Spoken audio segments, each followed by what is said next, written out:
Hello guys, আসসালামু আলাইকুম, welcome to my video. আজকে তোমাদেরকে আমি একটা ক্যান্ডেল বানিয়ে দেখাবো। তো প্রথম লাগবে আমার একটা মোম আর একটা ফেভিকলের বোতল। তো আমি বোতলটাকে আগে কেটে নেব মাপ অনুযায়ী।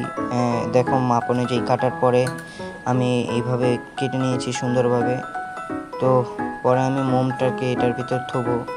তো যাদের বাসায় ফেভিকলের বোতল নেই তারা আমার এই ভিডিওটা স্কিপ করতে পারো। তো এখন আমি মোমটাকে তার অনুযায়ী কেটে নেব সুন্দরভাবে, মাপ অনুযায়ী কেটে নিতে হবে, নাহলে সেটা একটু বেশি কম হয়ে যেতে পারে। তো আমি কেটে নিয়েছি। এখন এটাকে গরম চুলার থেকে আমি একটু গরম করে নিয়ে আসবো, যাতে একটু পানি লিকুইড হয়ে যায়। মানে এটা লিকুইড হওয়ার পরে এটার ভিতর ঢেলে দেবো।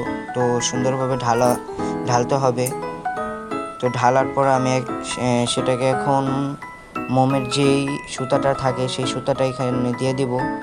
তো দেওয়ার পরে প্রায় 10-15 মিনিট আমি ফ্যানের বাতাসে শুকাবো এটাকে।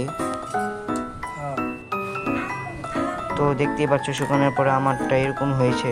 তো এখন আমি সাইডের বোতলের যেই প্লাস্টিকটা আছে সেটাকে আমি কেচির সাহায্যে কেটে নেব। কাটার পরে এই যে আমি এখন হাতে বের করে নিচ্ছি। তো দেখতেই পাচ্ছ সুন্দর একটা ক্যান্ডেল হয়ে গেছে। তো আমার মজার মজার ভিডিও পেতে আমার চ্যানেলটাকে এখনই সাবস্ক্রাইব করে দাও, আর লাইক করো একটা, কমেন্ট করো একটা, প্লিজ। বাই।